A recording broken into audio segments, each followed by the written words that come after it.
Numerous important findings show that cancer cells can readily metabolize fructose to increase proliferation. This has major significance for cancer patients given dietary fructose consumption, which indicates that efforts to reduce refined fructose intake or inhibit fructose mediating actions will disrupt cancer growth. University of California, Los Angeles. So when we started this conversation nearly 35 years ago, we were the weirdos. Oh, we weren't the medical researchers. We had to be wrong. Well, guess what? Finally, shoulder to shoulder with what we discovered 35 years ago are the brave members of the research community out there that tell you these things today. That's what, let's go back again, that's what cancer looks like when it's eating sugar. Actually, a photograph with a PET scan being employed, where they inject sugar into the body. It's the most revealing, one of the most revealing ways that oncologists can determine if you have cancer and where the metastasis, where that cancer is going to move. They actually shoot it with sugar. The cancer eats the sugar. It shows the epicenter of the cancer, where the most of it is, and where it's about ready to go to, metastasize. Great promising place. I don't know if they're making headway yet because they still talk about genetics, which has a very little role to play in overall cancers. But Huntsman's Cancer Institute out in Utah, a very wealthy man, is funding this, and they're starting to do some really interesting work out there.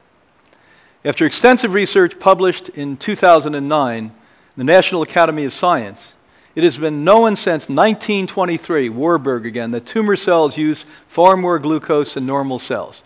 What did I tell you about 8.5 minutes ago? How many more? 15 times more. So a cancer cell takes 15 times more sugar than a normal cell. Now that alone should end the conversation, but it doesn't. Oh, well, you know, research from the University of Stupido, from Dr. Schnohuki says blah, blah, blah, blah, blah, blah. If you know a cancer cell takes 15 times more sugar, wouldn't sugar have an ability to feed cancer? End of story. Oh no, well, let's debate and negotiate it, and let's wait for more literature as more people die. How about the doctor saying, gee, I don't know.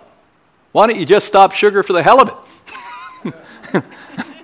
You don't know. When I don't know something, I tell people, I don't know. But by the way, I have a suspicion it may be that. You know, so why don't you just not do it for a while? So the professor in the Department of Oncology Science in molecular and medical pharmacology further investigated the metabolism of glucose and found there are biochemical signals present in cancer cells that attract and utilize these sugars to perpetuate malignancy. So when they watched it closely, they actually found that cells communicate with one another needing sugar to grow the cancer. There's actually a language of sorts going on, maybe a very sophisticated language that we don't understand, saying more and more sugar, get more and more sugar. So let me review very clearly so that any doubters out there listen to real science, not the baloney that's been printed so far. Number one, cancer cells take, no question, there's been, in my life I've read 38 studies that say the same thing, that cancer cells take 15 times more sugar than any other cell. New research, 4 of them, say that cancer cells communicate with each other, telling the cell how to get the sugar. Also at Hippocrates, which should be interesting because that's called clinical. So our medical team now for 30-some years, because we took sugar out of the diets, fruit out of the diet of anyone who's fighting cancer, and then a year later we removed it from viruses and bacteria and molds and yeast and fungus and low blood sugar and blood sugar. And we have clinical observation of what happens when you take sugar out of the body. And then we have poor people that go back because you're such flaming addicts and start eating sugar again. What happens? So I think that's pretty significant. I don't think that's called anecdotal. I think that's called humane.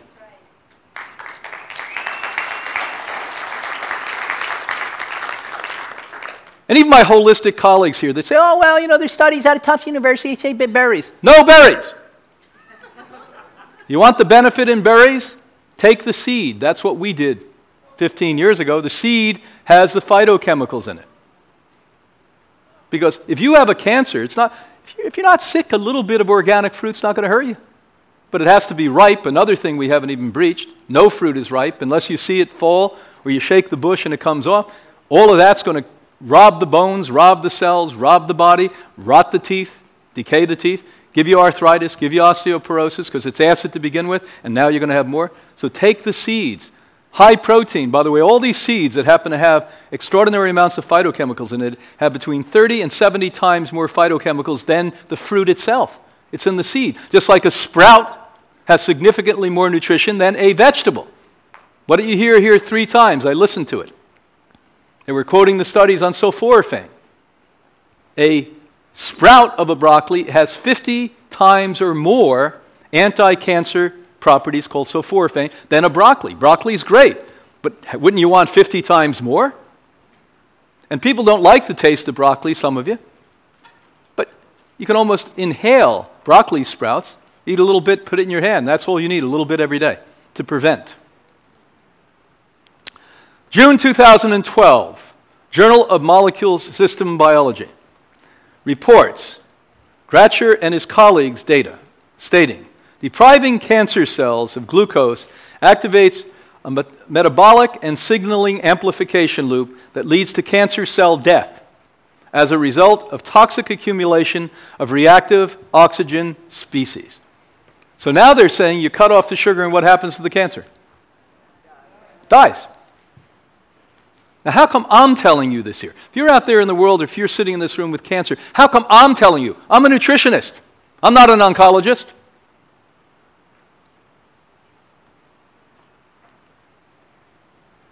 Sugar and cancer, fruit, its juices, and all other forms of sugar cause inflammation throughout the body, leading to the development and metastases of every form of cancer. These findings were published in the October 2011 Journal of Nutrition and Metabolism. Why isn't that on your local or regional news? Because who sponsors that news?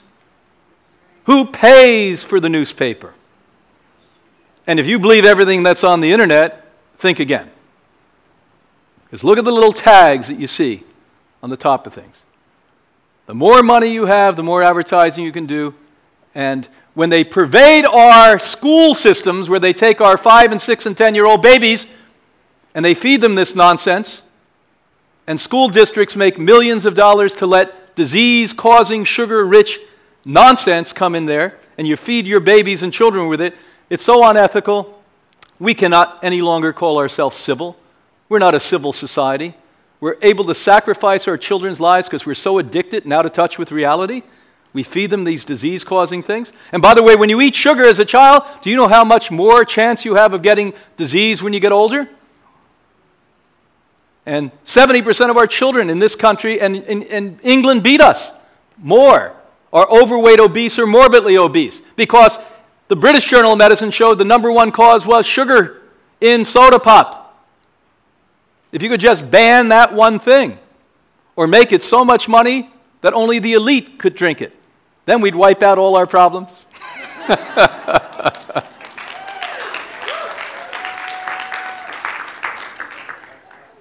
A guy that has my name, but he didn't know how to spell it over in Germany there, with a K, Clement and Kammerer, further stated, cancers are so sensitive to sugar supply that cutting the supply will suppress the disease. This is the German Cancer Institute. This is a very, very notable, respected, and I agree, honorable group. They don't just do light studies and pop them out to be impressing people. As a matter of fact, when they say that, their job's on the line. Because PET scans, they inject sugar into you. You don't even have to get it out of soda or cake or agave syrup anymore. You can go to the doc, they inject it into you. Now, by the way, if you're going to be diagnosed, a PET scan happens to be a good way to do it. But years ago, they just used to put the sugar in. Now they put radioactivity with the sugar and tell you they get better contrast that way. Another view of cancer. By the way, yesterday I spoke to somebody on the phone. They said, you know, I went to my doctor at a big American institution of cancer, and the doctor said, whatever I do, don't try to build my immune system.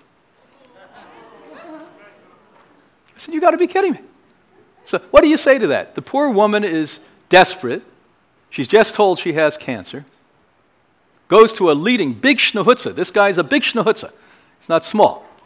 And the big schnauzer sits there behind a big schnauzer desk with a schnauzer stethoscope with the credentials, 85 universities. He got this and he got that. And he says, by the way, whatever you do, don't try to help yourself.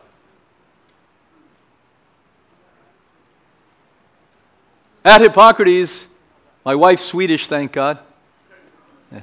She actually does a demonstration where she shows pictures that were taken 45 years ago of the immune system attacking cancer.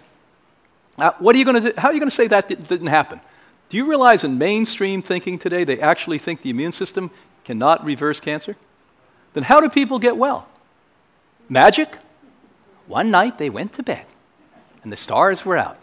And the next day they got up and, oh, God, all gone. Or maybe it was the heroics of bombing the body with nuclear waste that made it go away. Horner, MD, states that insulin is no friend to breast cancer. Both normal breast cells and cancer cells have insulin receptors. When insulin attaches to these receptors, it has the same effect as when estrogen attaches to them, causing cell death to divide.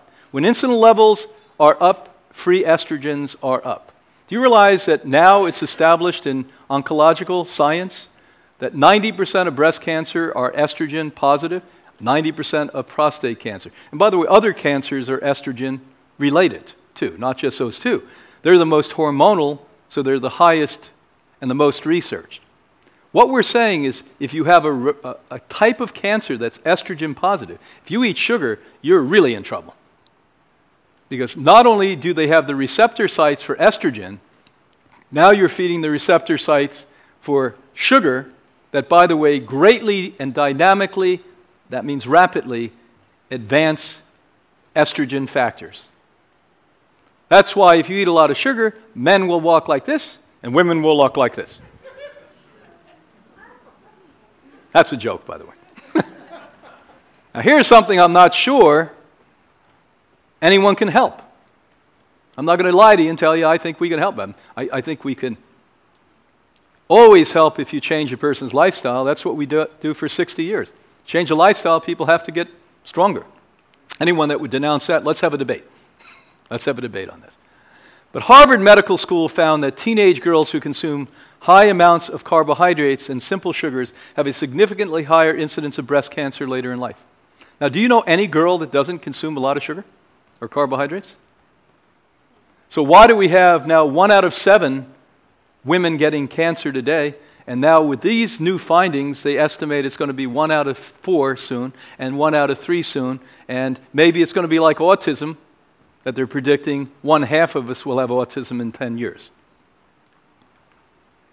And when I'm at medical conferences, they often whisper in my ear and say, when you go out and talk about nutrition, please never tell them that cancer is a catastrophic disease. The new term we're using is chronic.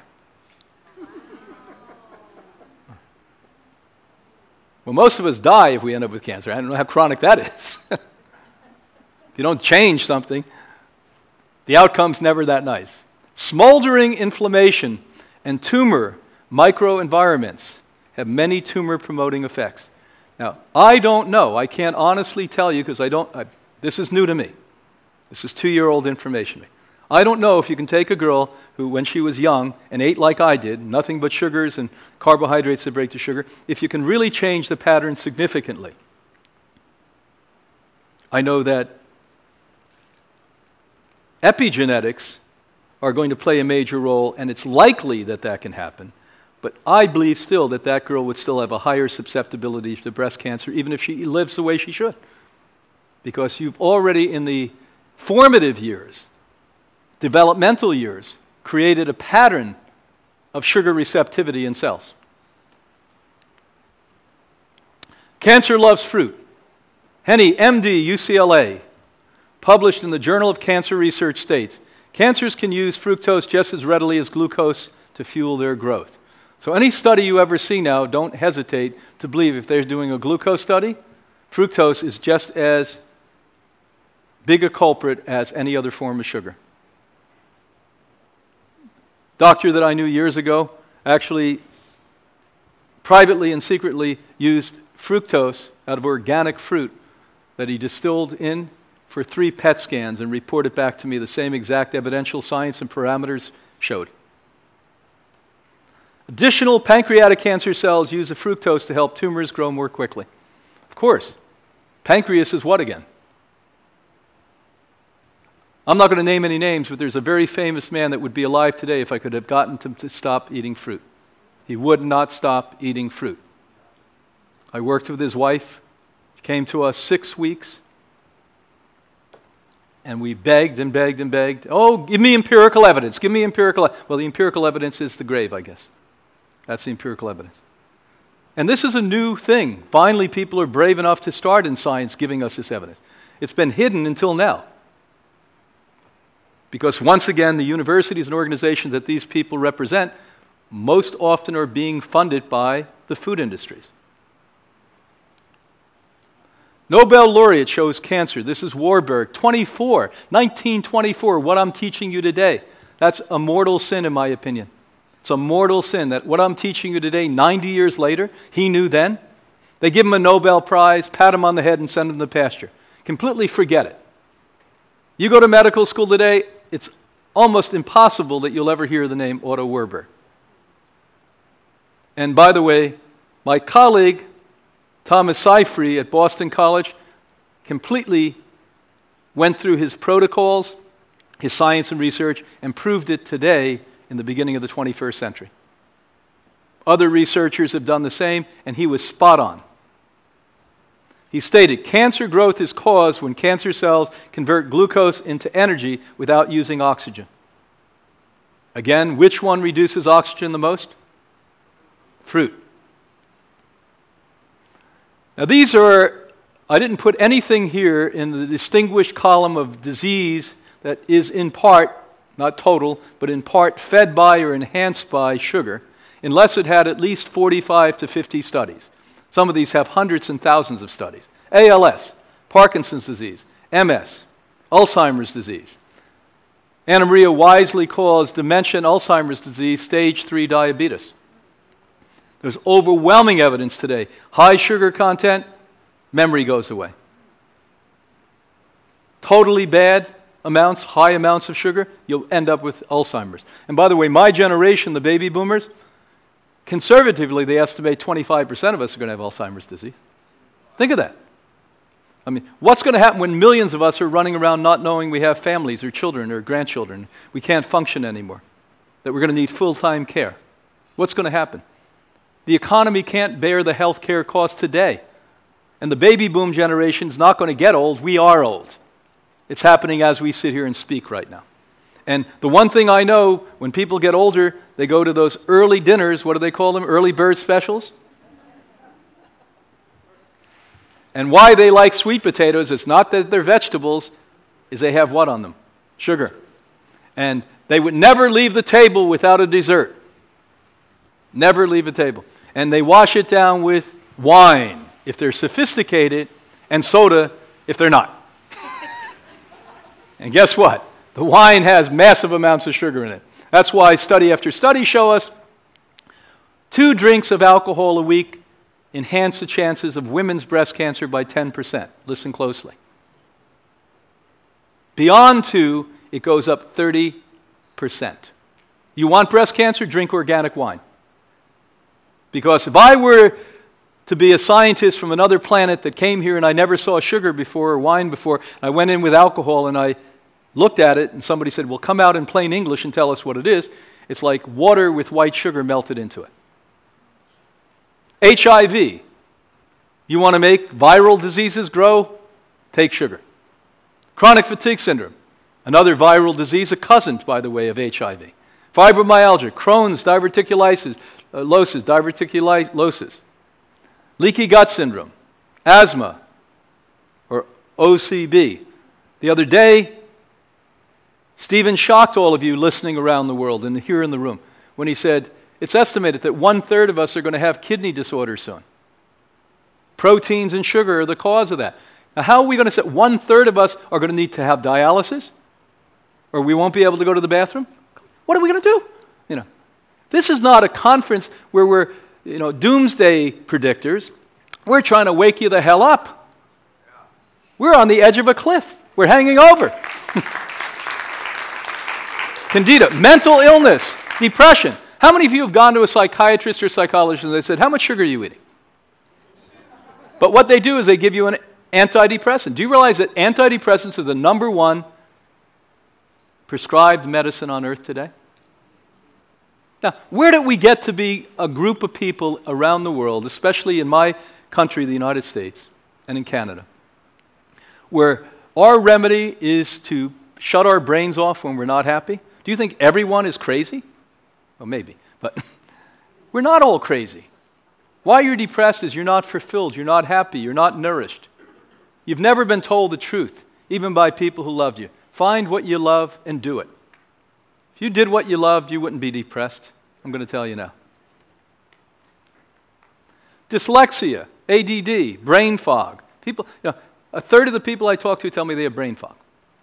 I mean, it's like nobody even knows what it is, but they all have it. It's nuts. Acne, rosacea, psoriasis, eczema, menopause, andropause. Yes, men have menopause too. So you ladies have some ammunition. We start ours at 26. It's sad, when my mother was young, it was 55, now it's 45. It's come. And I'm in my office several times a year with our medical team talking to a young girl, 30, who has menopause. And it's not always because of nuclear medicine, which is a common cause of it, because they've just lived so bad for so long.